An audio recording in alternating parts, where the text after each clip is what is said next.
You're listening to the Ballet Piano Podcast, lifting the lid on dance accompaniment.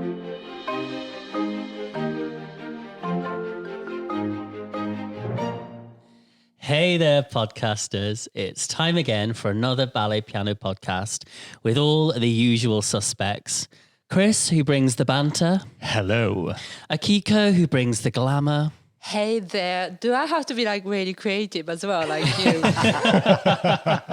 Hashtag David Yao of Instagram, who brings a touch of class. Hello. And keeps us all in...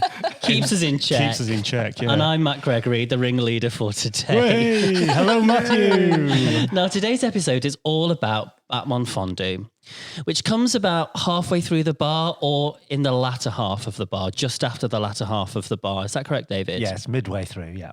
And what can you tell us about Battement Fondu? Okay, so fondu means to melt. You're melting. So the movements you're doing are like, I always describe this to the students who are not as experienced.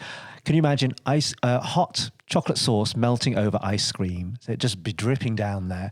And that's the kind of feeling you want. It's like this sustained bending of the legs and extending. So you're stretching the muscles and bending the muscles in a different way than you have done previously. And that's what we're trying to do. We're trying to mimic in slow motion the action of jumping and landing. So a Battement Fondu looks like a demi-plie on one leg. Is that right? Yes. And in the center, what you're trying to do is you're trying to mimic the action that you'll do to jump from one leg to one leg. It's called a ballonnet. And Battement Fondu is the exercise that it's like a slow motion jump, isn't it? It's the one Absolutely. that resembles a jump, Yes. the most, Yes. that most resembles a jump. Yes. Yeah. So you're standing on one leg, you're bending and then stretching, and maybe you might stretch to a rise onto your demi point, onto the three-quarter point. And whilst the other leg is doing something completely different, like it might be going from coup de pied, which is, as we talked about earlier episodes, it's the neck of the foot. So where the ankle bone jots out, you're going to point or touch the tip of your toe to a coup de pied devant, which means devant means front. So on top of the inside ankle bone. Or behind under, you might put your ankle of your gesture foot underneath the calf of the supporting leg. So that would be coup de pied derrière. And what you want to do is go from a bended position. So you're going to melt and bend on one leg and then fully stretch. And as you're stretching the supporting leg, you might be also stretching your gesture leg in either the front to the side or the back. And then you might come back again to start all over again in that closed coup de pied position. So would you say in this exercise you are practicing the positions that you could and would jump in? Totally. Yeah. And what you're trying to do is use the rhythm or the tempo of the music to help you to actually create a stronger muscle memory all the time. Brilliant. It looks quite hard. It's one of the hardest exercises at the bar to do because it requires not just the coordination of your legs doing slightly different things from each other, but also you've got to actually coordinate your arms and your eyes and your head and all sorts of other things. And that's really, it's like tapping your head and rubbing your tummy. It's one of those kind of experiences. And in the same way as Rond de Jambe, Battement Fondu is another coordination exercise. Totally. Because, both legs are bending. Yes. But they do different things, don't they? Slightly different things. Because you've got your weight on one leg. Yeah, and one always has to do more than the other. Exactly. Is that right? Yes. So you've got to think of it in different ways, really. Yeah. And that takes time to master. As always at the bar and everything in dancing, we start very slowly. And then you might end up doing things quite fast. But we try and maintain the melting sensation, which is different from just plie, bending and stretching the legs. It's a different feeling. Between. Yes, all the in-betweens. Could you sort of talk us through a Fondu exercise, like something that you might give the students? So if we were going to start from fifth position, which is a closed position, where you're standing on two legs, but you've got your legs turned out, so your toes are in opposite directions. You've got one foot directly in front of the other. So you've got what we sometimes call toe to heel. So you've got your let's say, you're turning out your standing leg. Let's say we start on our left leg, and you've got your right leg directly in front of your left leg, and your feet are toe to heel with each other. So that's quite extreme. Really, Yeah, to it's start quite off flat with. turned out, isn't it? Yes. And then you're going to actually say, let's say, do a battement fondu devant. So you'd actually pick up the front foot and you put your, let's say, you're aiming to put your big toe on top of your inside ankle of the supporting leg. That's coup de pied devant, and you're bending your supporting leg. Yeah. And that's making that little diamond shape, isn't it, on one leg? Yes. And then you're going to stretch both legs so that they arrive in an extended position. So you're fully stretching both knees at the same time, but it's going to feel different because you've got weight on one leg and you haven't got weight on the other leg. Yeah. And so what happens is, if you're not paying attention, one leg will stretch faster than the other. Yeah. And at the same time, you're going to move your arms, let's say, from a second position. So that's just below, at the side of the body at shoulder height. And you're going to go all the way down so that you're going to go almost to your thigh, in front of your thighs, up towards the in front of your chest, and then out again to where the second position was. And you're going to make that, it feels like making a triangle shape with your arms. You're going to go down from the second position, up and outwards in front of your chest, and then out to the side again. So your arms are doing a completely different shape to your legs. Yeah. And then let's say we're going to use our eyes in a different way and direct our eyes following our extended fingers. So your eyes are doing something completely different as well. And just combining all of that together is it takes ages. It's the first exercise I remember seeing that seems to require the ultimate concentration. Yes. By the time you get to Fondu, it's full on mind and body connection with everything, isn't it? And then you see, by the time you've got there, especially if you're playing a good class, if you're in company or you're in school, it's almost like this amazing concentration has descended into the studio, and you're transported to a place that you weren't in when we started off at Rondejam or Pliés. Started off at warm-up or Pliés. Yeah, and not to take away from any other bar exercise, but Fondu feels very much involved. It is. It's all about trying to train the quality of the movement, not just the action. But it's the suspense as well, isn't it? You know, you're asked for music there. We've not got there, but we're going to get there now. It's what do you want musically, David, from your best? Oh, I love a good old habanero. There we go. Yes, you see, please. It's slow, it's suspended, it's sexy, isn't it? Sexy.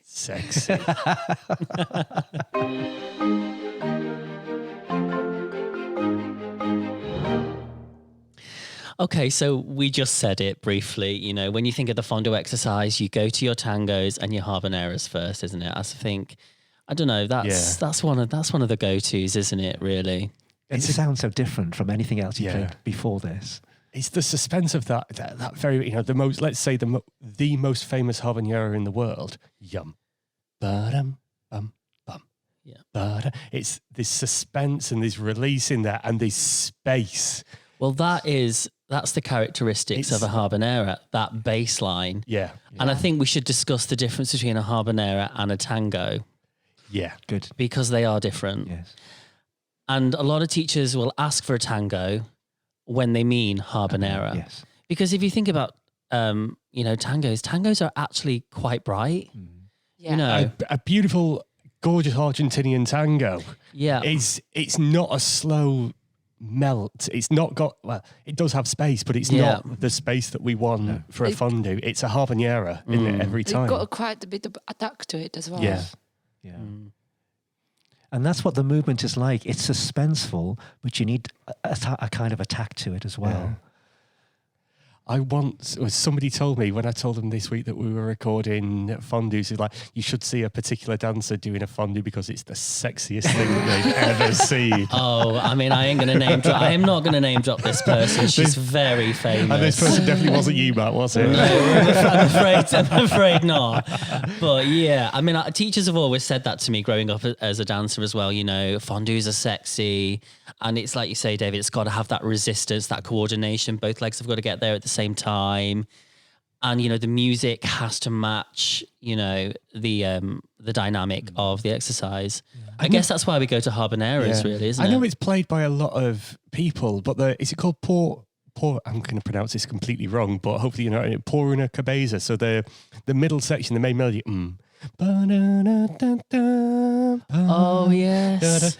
Because the main section is minor, but the introduction, the first 32 bars of it are major. Yeah. If you've got a 64 bar fondu exercise, you've got the first side in major and then the second side in minor. And and it's works. I know it works, and I know it's very standard, and so many pianists play it, but I think there's a reason sometimes why people play things, and it's because it really does work. I mean, I got to a point in my sort of ballet class playing career that I got so sick of playing fondus in minor keys. Yeah. So I just don't, I mean, I still do it, but I mix it up with things in major keys, and I'll take things that are really sort of like a jazz standard and just put that habanera rhythm in the bass line and things like that and change it up. Or I'll tell you what I do as well. I play Maria from West Side Story, but Make it square. It doesn't fit. I have to add a bar every 3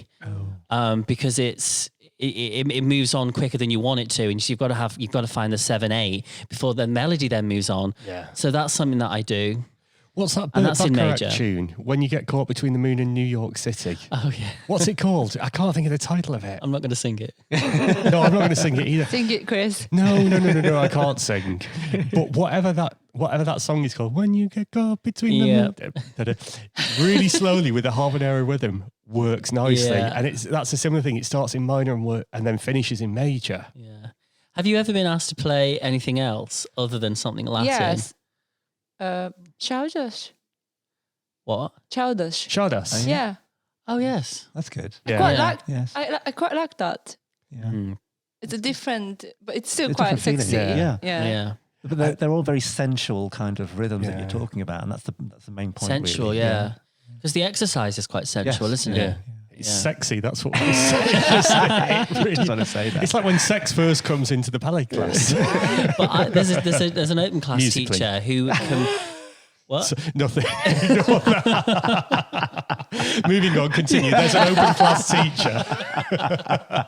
And because a Shardash goes from a very slow 2 to a quick 2, he puts Batman Fondu and Batman Frappe together. You know, that the famous Shardash. Yeah.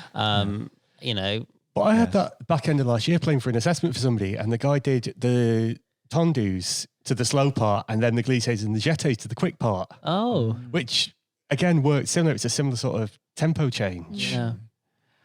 I mean, you could play 3/4 for Fondu as well. Yes. Which happens quite often. But I find if I have to play 3/4 for Fondu, there's a lot of rallentando involved. Yeah. I do you find think? habanera easier to leave the space in than a 3/4 because it's a similar musical style. If you ask for it on a 3/4, it's similar to a rondejam 3/4, isn't it? It's a There's Yeah, an but you- it's a evenness. very slow waltz. Yes, Yeah. Whereas the unevenness of the accompanying rhythm, yum, da dun, Yes. dun, dun, it's just. It just evokes an emotion, doesn't it? Yeah. Much differently to, a 4-bar introduction of yum bum bum ba ba ba ba ba ba bum, which still evokes an emotion, but it's not that sensual emotion that a fondu. Yeah. And if you gives. play it on a 3 as well, I think like you just said, Akiko, there's lots of tempo issue. Yeah, 'Cause you have to keep an eye on. Yeah. I always play gymnopody if I have to play it on a 3, Yeah. something like that. Nice. It's nice that. It's really Because it's got the 1, 2, Yeah. 1, 2, and then you've got that lovely melody over the top. I was doing, is it Waltz for Peppy? Is it from the artist? Da-dum, ba-dum, ba-dum. Yeah, from Just the because- artist, yeah. Oh, It's yeah. because it's sort of a 1, 2, 3, a 1, 2. So I felt it still had some space in it, and therefore it would work for this particular exercise. And it does, but I don't get the fizz that I get from playing a habanera. And also dancer kind of stretch the music in 3/4 as well. Yeah. No? There's actually an open class teacher, and she never sets a habanera for Fondu. Never. Really? Yeah. On And purpose? on purpose. Right. And her reason is, did she ever I discuss don't that? know. That might be interesting to find out. And Amber as well. Yeah. She doesn't. Sometimes she does. Sometimes she doesn't. She'll play. She'll ask for something swingy, or she'll sing something Yeah. swingy that is not as heavy. Right. Certainly, as let's say in suppose an it de- adult open class. Yeah, it depends on the levels you're teaching. Because I know Yeah. that when Yeah. I was covering you, I did some relatively light tangos, but they weren't that sort of like sludgy, slutty Yeah, habanera. yeah. They were a lot. You like Do you call habanera slutty? a little bit, yeah. You can take the boy out of Manchester. Absolutely. But yeah, so you've been there with it. It's just a less weighty, let's call it. That's why sometimes I play that rhythm in a major key because it feels lighter. You know. But I mean, there are times, as you said, when in the class you're trying to make up time. So you might, as you said earlier, join two exercises together. So you might do a contrast, like your Battement Fondu against Battement Frappe, which is a striking movement and a melting movement, or because the rond de jambe exercise is kind of sustained, you might join the fondus with the frappe, with the rond de jambes. But as you said, Akiko, you don't get the light and the shade as much as you would in using a habanera. Yes. It's just a different way of using it, you know. I really look forward to fondus in ballet class. It's the bit I don't know, and I know I'm over halfway. And it's not that I'm counting down to the end of bar because I'm really not. But you're at a certain point where the focus changes in the studio. Yeah. And it's when you start, I don't know, for me, it's just something special about that moment. I mean, I've heard from some dancers as well that the fondu can kill a class. If it's deathly slow and, they're trudging to get their legs at 90 because of the music, let's say, their whole bar can go downhill from there, really, because then they've got to get their legs up in adage. Right. And so if the fondu's not been successful for them, either because of the choreography or the music, then, it can sort of determine where the class goes for them. And so I pay close attention to the fondu. You just want to help them as much as possible. And it's such a special exercise because it's the first time where you're going to use a different kind of a flavour, as you talked earlier about, because you're going to need it in the centre. Yeah. So it's really, for us, for dancers, it's really inspiring when the music really lifts you and creates that, as you said earlier, sensuality. One of your I class it as one of your greatest hits, David, when you asked for it musically, it's called Jealousy, isn't it? Yum. Yes. Apologies for my singing there. I didn't know that was called Jealousy. Yeah. Oh, thanks. I didn't know it till I worked with David a few years ago and I didn't know what the tune was and I found it. Yay. Thank you, Chris. But it makes a big difference when you do, because it makes the dancers move in a different way. Okay, so playing Lion King is not very sexy. Oh no, it's not sexy, but if you could start off with Narciquenia from behind the piano and then go into Circle of Life. I do you remember, play quite often. Hang on, we can't mention names on this, can we? There was a Brazilian male teacher who taught at a particular school at a certain time when we were there, and he loved the Circle of Life. Oh, did he? I didn't know that. Oh, no, not Brazilian, sorry, Cuban. Yeah. Yeah, he loved the Circle of Life for his fondu. I quite like it. It's fun though, isn't it? We've got to inject some fun into it. Absolutely. It's the whole sort of like overarching thing. And as we've talked about loads, you can't plan your ballet class. You can't plan what you're going to play. You can't plan what you're going to see. So you've just sort of got to hope and have, let's say, like 3 or 4 options for each exercise. Pick one and hope it builds and builds and builds and builds. Yeah. I mean, if I want a reaction, I always play the cell block tango. Yeah. Oh, yeah. I always feel cool when I play that. I'll do the slowest version of Mine Hair ever. The Roxanne. What's it? Be Italian. Is that from the musical from Nine? Nine. Yeah. Yes. Be Italian, because it will cope with almost being like funereal. You could just about, it could go to 50 beats per minute and still just about survive. I mean, did you love your fondus, David? I do. I love my fondus. Even now as a teacher and as a dancer? Yeah, I do. Yeah, lots of people do. Lots of people love it. But it's so different. There's something so beautiful about the working leg taking off first, seeing that little double attitude, and then having both legs arrive at the same time. There's something so lovely about that. It's magical. And also the feet, to show with a off lovely your foot beautiful on the end. The feet. sensuality of the stretching movement. Yeah, you're quite right. Yeah. So, that's all we have time for this week. Thank you for listening to our discussion on Battement Fondu. We hope you found it useful and insightful. Next week, we'll have a very different change of pace with the Battement Frappe. So please make sure you tune in and listen out for that. And if you haven't subscribed, please do. We are available on all major podcast providers. and we'd love to connect to you. So please find us on Facebook and Instagram with the handle Ballet Piano Podcast. We'll catch you next time. So it's goodbye from me. Goodbye from me. Bye bye. Goodbye.